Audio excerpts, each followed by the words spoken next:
Hey, welcome to Leading with Gratitude Live. I'm your host, Mr. Elton, the Apostle of Appreciation, and we're coming to you live from the new Gratitude Viral Epicenter of Summit, New Jersey. Now, we say, give us 30 minutes, we'll give you great information, great inspiration, and a personal roadmap for you to create a culture of gratitude at work and at home. All brought to you on all kinds of fun platforms, LinkedIn Live, YouTube, Facebook, all brought to you by the wonderful people at Methods Network. Well, today our guest is Whitney Johnson, and I've known Whitney for a while now. Let me tell you just a little bit about this amazing woman. She is the CEO of WLJ Advisors and one of the top 50 leading business thinkers in the world by Thinkers 50. She's an expert on helping high-growth organizations develop high-growth individuals. Whitney is an award-winning author, world-class keynote speaker. Get this, she has 1.7 million followers on LinkedIn, where she was selected as one of the top voices in the world in 2018. She is an author, a best-selling author of Build an A-Team, Play to Their Strengths and Lead Them Up the Learning Curve, and critically acclaimed book, one of my favorites, Disrupt Yourself. I love Whitney. She is a mom. She is a business person. She's a best-selling author. She's a global guru. I met her at the MG 100. She really is a dear friend of mine. We met at the MG 100, Marshall Goldsmith. I have my grandson down at my feet here. This is what you do when you broadcast from home. Welcome to the broadcast, to Whitney. We are being disrupted everywhere possible today. Yes, we are. Yes, we are. Well, I think you should have your grandson say hello. What's his name? His name is Lucas, and he is hiding from his grandma, and she's trying to put his pants on. I mean, literally, you can't make this stuff up. This is fantastic. And it's so fun. You're right. We are just getting disrupted, right? So you've got your grandson in there. You completely distracted me because you had this montage beforehand that I had not seen. And then we started late because we couldn't get our technology to work. Disruption is everywhere, isn't it? This was the perfect time to have you on the show. And by the way, for those of you that are listening and tuning in, we're going to take a lot of questions. We've got our friend Justin Levere in the Question Command Center. I know you're going to have a lot of questions for Whitney. Wave to the crowd there, Justin, in his LA Dodgers cap. And we want to take a lot of questions because we have been disrupted like never before. So, my first question is, in this unprecedented time of disruption, what are you telling people about how to cope with the virus and this disruption? I know you've been inundated. What are you telling people? Yeah. Well, it's actually very simple. I'm telling people that the best way to manage through disruption, the best way to manage through change is to disrupt yourself. And what do I mean by that? Well, we all think of disruption as it's a term that was popularized by Clayton Christensen at the Harvard Business School. And he was my mentor. And I am so grateful for him that I got to learn from him. But it's this idea that a silly little thing can take over the world like the telephone did to the telegraph, kind of like this virus is doing right now to the world. But there's this personal element as well, is that you yourself can become a silly little thing. You can become like the telephone and the telegraph. You can become like Netflix was to Blockbuster. The big difference with personal disruption is you are disrupting you. And so you're making a decision that whatever it is I'm doing today, I can do it differently in the next hour. I can do it differently tomorrow. And if we will disrupt ourselves rather than drowning in the disruption that we're experiencing, or even rocking back and forth in the swell of the wave of disruption, we'll find a way to surface. We'll find a way to surf it because we're basically saying, I am here to act and not be acted upon. And that's what I mean when we disrupt ourselves. We're basically saying, I will act. Excellent. Do you set up certain triggers for yourself every day? Our dear friend Marshall Goldsmith talks about triggers, reminders. Do you decide like every day, I'm going to do this a little differently, I'm going to do that a little differently? Do you have triggers to help disrupt your day so that you're doing things a little differently? Oh, such a great question. So every day, well, not every day, but I try to, at the end of each day, to reflect and say, and even if I'm having a really good day in real time, be like, okay, what did I just do that worked? So if I had a call and it went well, I'll make a note of it so I can reinforce what's working well. And then in the evening, I'll look at instances where I got triggered, but not in the good sense, in the bad sense. Like, why did I get triggered? What happened? And what do I want to do differently? How do I want to rewrite the script? Because you get triggered because there's something, sort of some script in there that is usually pretty negative. And then in the morning, what I'll do is I'll get up and for example, I have a goal that every day I'm up by 6:30. Lots of times it's earlier, but I do that because then even on Saturday and Sunday, I can get up by 6:30, and then I'll make notes of things that I want to say. Like, I learned from BJ Fogg in his Tiny Habits book, I'll put my feet on the floor and say, today is going to be a great day. And then right now, because there's so much going on, I'll say to myself, I will be able to get done everything that is expedient. So, and I say kind of a little prayer of like, okay, help me to know what it is I need to get done today, because it's so easy. There's so much that we could be doing. And that's one of the ways that I'm able to sort of have these little things that I definitely do. Get up by 6:30. Today's going to be a great day. I'll do some sort of meditation or prayer. And then I'll have 2 or 3 things that I'll just kind of repeat to myself throughout the day in order to center myself so that I can not allow the day to disrupt me, but I'm disrupting and I'm finding a way to every day be better than I was the day before. You know, I love those quick little questions, those little things that you do. Put your feet on the floor, you know, get up at 6:30. I love those little triggers. Well, you know, we've got a lot of business people that listen to this broadcast, and they're saying, well, I don't want everybody in my organization to be disrupting everything every day. That's, you know, that's the sort of the definition of chaos. Right. So how do you create a culture where it is safe to disrupt? Does that make sense? Yeah, absolutely.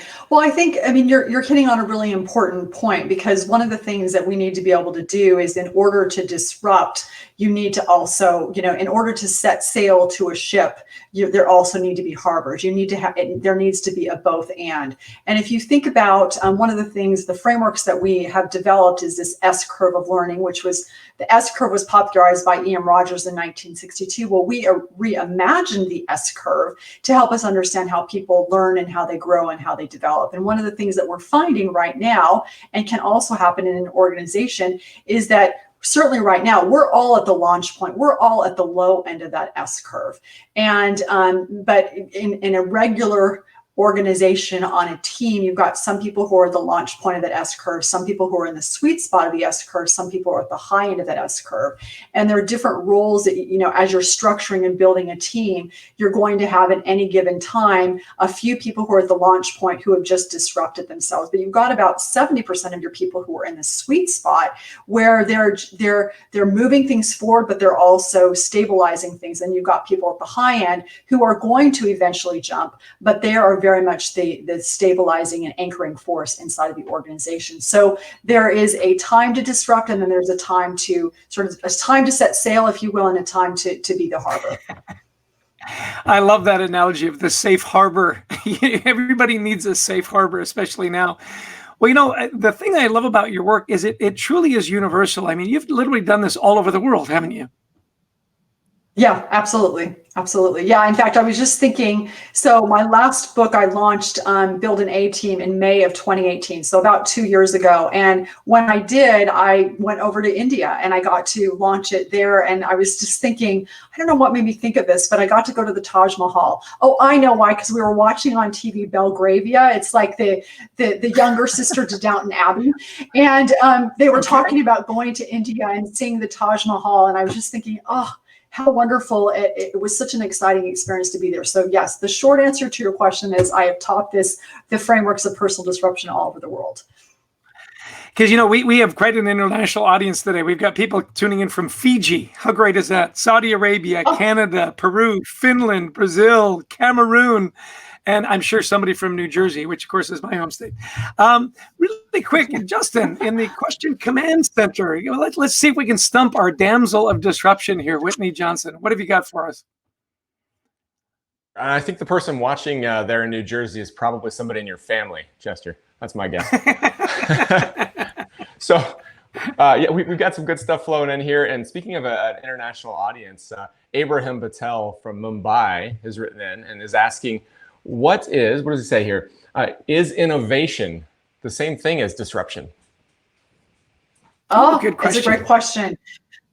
Yeah, so I would say that disruption is a subset of innovation. So there's lots of different kinds of innovation. But the kind of innovation that I'm talking about, or the disruptive innovation that I'm talking about, is, as I said, that decision to become a silly little thing so you can take over the world. And if you think about it kind of on a piece of graph paper, you're basically here in your life or in your company, and you're going over one, up one steadily.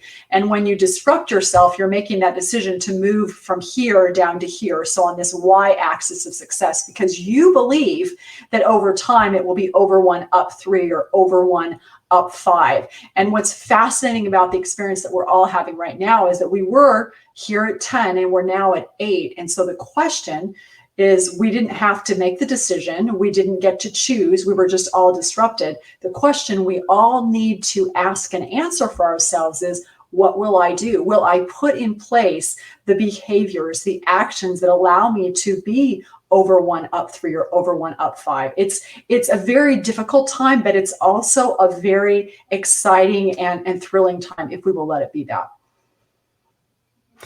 Interesting. In this time of disruption too, I think in your culture, when you're being disrupted, whether it's from the virus or a competitor or whatever, is this idea of emotionally keeping yourself in check, right?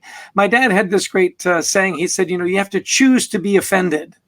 And I always loved that. Yes. Because, it's easy to be offended when things are being disrupted, isn't it? Talk a little bit about your emotional, how you need to keep yourself in, or do you need to keep yourself in check emotionally during a period of disruption? Oh, absolutely. I mean, it all starts here. I remember a couple of years ago, I had this experience of I was thinking about how I was moving things forward. And speaking of disruption, sort of over one, up one. And I'm like, okay, I'm getting these results, but I want to get better results. And I realized that what I needed to do is understand what is going on inside of our brain. And one of the things that we find happening right now, and I think what your dad said is so true, we can choose to be offended. And you can think about right now, we have this sort of contest going on in our brain between fear and hope. And we can choose to be fearful. We can choose to think to drown in disruption. We can choose to think the world's coming to an end, or we can choose to have hope. We can choose to continue to plant cherry trees. We can continue to invest in the future. I love what John Maynard Keynes said. He said the social object of all investment is to defeat fear. And one of the simple ways you can do that is speaking of our mind, is right now, everybody listen, just say to yourself, I am hopeful for the future. And you will find that if you say that, and you could say the opposite, but I don't want you to, in that moment when you say, I am hopeful for the future, you will feel physically different. And that is a choice that you are making to move forward through what is happening right now. So it all starts here. Isn't it interesting? Yeah, we have a saying, we say gratitude attracts gratitude. And really that positive mindset helps to attract positive mindset, doesn't it? Well, listen, so Justin, that wasn't as tough a question as I know Whitney can answer. So give us a really tough one. What have you got at the Question Command Center?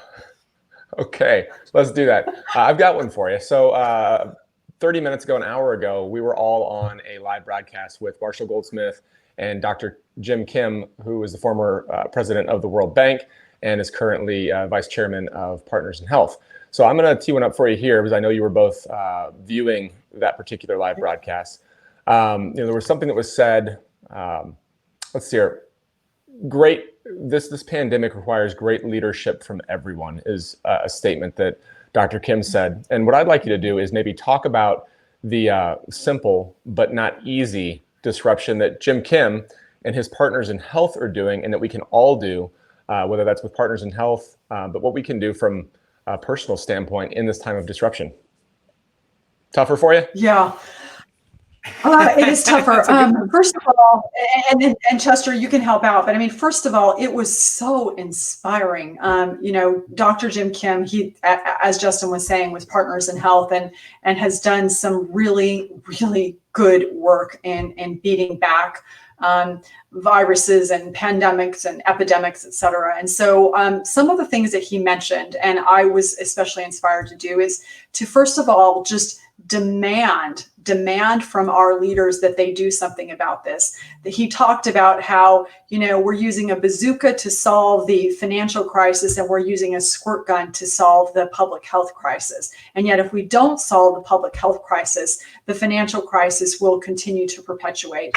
And that was really powerful to me, that we need to demand. And for me, what does demand look like? I thought, well, first of all, I'm tweeting or not LinkedIning. I'm not sure what you say, but I thought I need to reach out to my senator. I need to reach out to my governor and say something to them about this. There are other things they suggested we can do is donate money. And I think that's all. Even if we donate $5 or $10, we're saying, we see you, we appreciate you. Please keep going. This research is very, very important. And then the other thing I thought is, Partners in Health, they need volunteers. They need people to come work for them. And so I sent that link along to my son, who doesn't have an internship because no college age kids have internships, but as also a vehicle for him to do something that he could volunteer. So I found it incredibly inspiring and uplifting. And I think at a very more sort of fundamental level is just, you sometimes don't know what leadership looks like, but when you listen to Jim, you don't know how to describe leadership, but when you listen to Jim Kim talk, you're like, that is a leader. Look no further.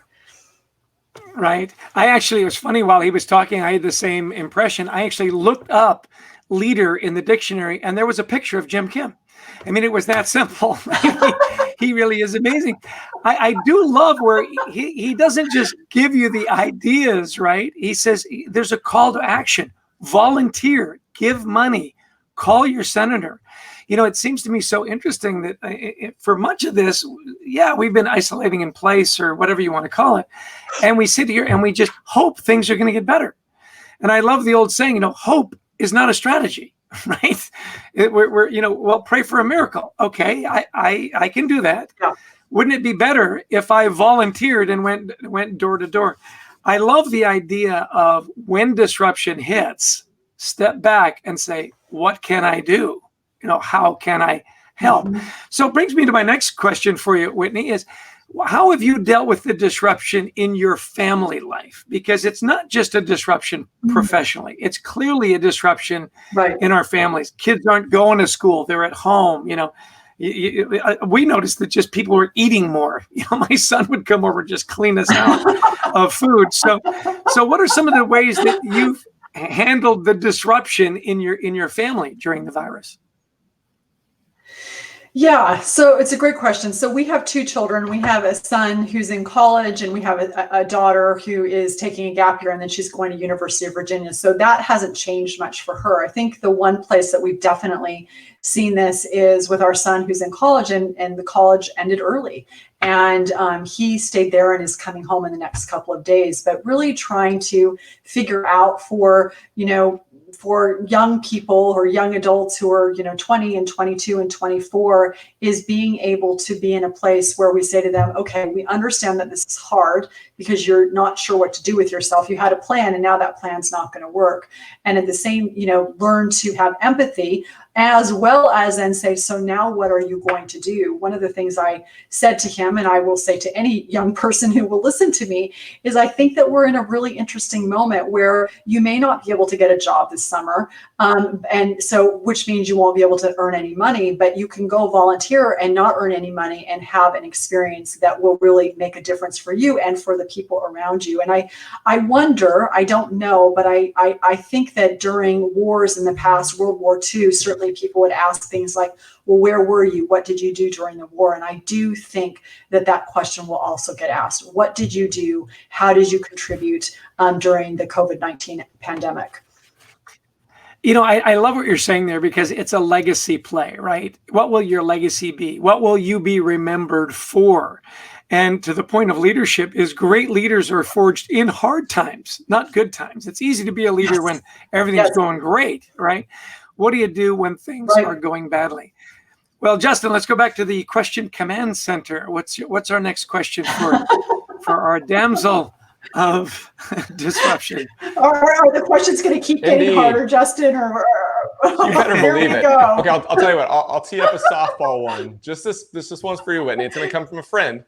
Gary Ridge, our past guest and our good friend, is watching live right now. And he has a question specifically for you, Whitney. It says, Okay. I think disruption is a pivot opportunity. What do you think? Oh, absolutely. Okay, so first of all, for everybody who's listening, Gary Ridge is featured prominently in my book, Build an A-Team, because he is a person who makes disruption possible inside of their company. And as a consequence, Gary, you're probably going to be mad at me that I'm saying this, but they under Gary, oh yes, there you go, WD-40. Under Gary's leadership, everybody, their market cap, I don't know what it is right this second, but it increased tenfold from $250 million US to $2.5 billion US. So significantly outperforming the S&P 500 because he allowed people to disrupt themselves. Okay, now to answer the question, yes, absolutely 100%. So one of the first accelerants of personal disruption is to take the right kinds of risks, to play where no one else is playing, to figure out ways to create rather than compete. And when everything is discombobulated, the rules do no longer apply. There are lots of spaces where there's no competition. And so the question comes, do we just sort of hunker down and batten down the hatches, or do we sort of look and say, there's a problem that needs to be solved. And I've got these strengths, I've got these abilities that I could use and put to work on this. Am I going to go create something? And so, yes, it's absolutely an opportunity to pivot. You've already been disrupted. So now that's the hard part. Now you can pivot and go do something new and really take stock of your skills. Take stock of what you want to do. You may have lost your job. I've lost my job. I've been fired. And here's what I have found. Most people, when they have lost their jobs, they've said to themselves, I knew it was time for me to jump from that S curve. I knew it was the wrong S curve and I wouldn't do it. So the universe gave me a nudge. You've gotten the nudge. Now what are you going to do? Yeah. Nobody does it better than Gary Ridge. And a lot of people don't know this. There actually is WD-40 travel size. I just want to throw that out for you. If you've got a squeaky wheel and you get to travel again, there is WD-40 travel size. Well, listen, if we were to sum up, we love to give people tools. So if you had 3 tips that you wanted to give people about how to continue to disrupt yourself, because, with the speed of business, we've got to continue to reinvent ourselves, to continue to look for those new markets. If you were to boil it down to 3 things that could help our listeners and our viewers to help to continually reinvent and disrupt themselves, what would those 3 things be? Okay, so I would say number 1 is recognize that disruption is about taking a step back to slingshot forward. And so we've all taken lots of steps back right now, but you can also take that daily step back like we talked about and to reflect. Look at what's working, double down on what's working, but then also look at what didn't work and how can you iterate around that. So that's tip number 1. Tip number 2 is to look at what your strengths are. One of the things that we find is that we don't actually know what our strengths are. They come so easily to us. They're so reflexive. We actually can't see them. They're a blind spot. One of the things that will happen for you right now is because we're all under stress in a way that we haven't been collectively, your strengths are going to start to pop their head. And so when you see those strengths, say, aha, I see you. I'm going to use you more deliberately. And one of the ways you'll know what that strength is look and listen to the compliments that people give you that you dismiss. Those are always a sign of your superpower. You ignore them, you dismiss them, but lean into that superpower. And then finally, I would say, 3rd tip is to remember what I said, play where no one else is playing. Always look for ways to create rather than compete. In a situation like we're in right now, resources feel scarce. It feels like there's not enough of everything. That's sort of from a biological perspective. And so there's the tendency to start to hoard and try to not to compete, what I mean. Instead, I want you to focus on what can you create as a person, even if it's today is going to be a great day. So those would be the 3 tips. Step back to slingshot forward, focus on what your strengths are, be aware of them, double down on them, and finally focus on creating rather than competing, because amateurs compete and professionals create. Excellent. Great tips. So listen, so where can people find more about your work and buy your books? And you've got to tell them about your amazing podcast, Disrupt Yourself. I listen to it all the time, and you have the most amazing guests. So give us a couple of 3 or 4 or 5 or 10 places where we can find you. Okay, well, I think the first place is, if anybody who's listening, they're thinking, oh, I want to understand those seven accelerants of disruption better. We have a download that you can just go to whitneyjohnson.com/calm. So CALM, calm amidst the chaos. And those have podcasts and books and TED Talks that you can listen to that will help with that. And then I would say secondarily, Chester, you talked about our podcast. You can also you can find it anywhere. It's the Disrupt Yourself podcast. And Chester was a guest, and he told this amazing story about the prodigal son, which you can come and listen to. We've had Gary Ridge on the podcast. We've had Brene Brown and Simon Sinek. So some amazing guests, and would love to have you come and listen and just hear what your thoughts are after listening. And episode 153 in particular is talking about how do you disrupt yourself in times of a pandemic. Excellent. And don't forget, Build an 18. You can get that on Amazon, fine bookstores everywhere. Make sure you get that. Big fan. That's my copy. Signed, by the way. Well, listen, this is a delight to have you on the show. Never before has there been more need for how do you just cope with all this disruption? And you are, without a doubt, the damsel of disruption. So thank you so much. I have one last question for you. Where did you find your gratitude today? Oh, I have so many places that I found it. First of all, this is fun. I feel grateful for this conversation with you, Chester.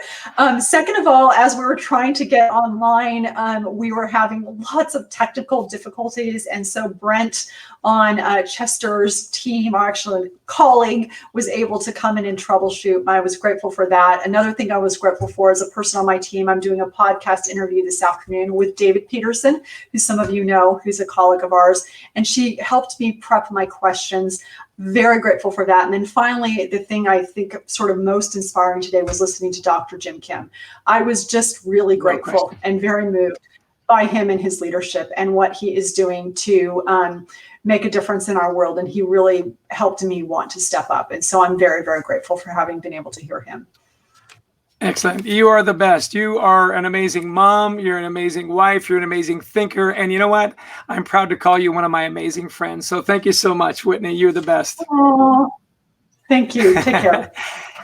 Hey, listen, our next guest is going to be as amazing. We've got the Colonel Nicole Malinowski. She's the first female pilot to fly with the Thunderbirds. She's a retired Air Force colonel in the United States Air Force. She's going to talk to us about resilience. Don't miss it. The B-roll is going to be amazing. She is beyond delightful. So that'll be our next 30 minutes. You give us 30 minutes, we're going to give you amazing information. We're going to give you inspiration, and we're going to give you that roadmap to create your own personal culture at work and at home of gratitude. I love during the pandemic things that are happening, and I'd say, listen, be more grateful. Be more kind and be more patient. If you want to see any of these past broadcasts, we're going to rebroadcast actually Marshall Goldsmith and Jim Kim's broadcast later today. You can find it all on the Methods Network methodsof.com/network. Always, I want to give a shout out to the commander of our Question Command Center, Justin LeVere. Wave to the crowd. We couldn't do it without you, even though you are a Dodgers fan. And the world's greatest producer online, without question, Brent Klein. We were so disrupted today. The orange beanie, gotta love it. So be grateful, be kind, be patient. We'll see you on our next show. Same bat time, same bat channel. Thank you, Methods Network. You guys are amazing. Be safe. Don't forget, wash your hands. We're out. Cheers.